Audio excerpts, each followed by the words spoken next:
let's say we're mad at someone and we say something out loud against that person, but there's like no one around listening to what we said. Is that considered Lashon Hara?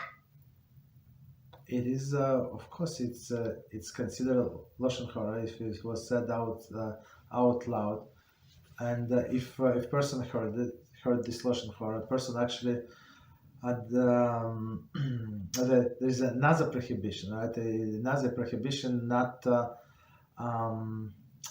offend another person, and another prohibition not to offend another person with words. So there are many prohibitions that person, if he was not allowed to say whatever he said, actually he transgresses many prohibitions. It's not only one. When he says Lashon Hara, even when they're together. I don't think if I got the answer. So if there's like no one, like if no one heard it.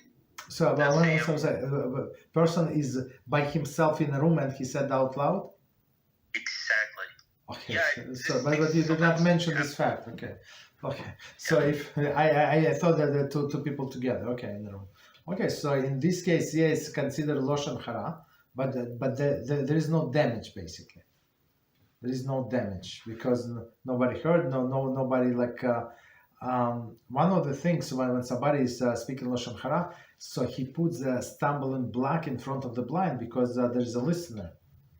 So and he's like in some sense he's responsible for the aware of the listener, and if listener believes whatever we tell him, that's a different issue. So on the compound one on another. So that's not a good situation basically.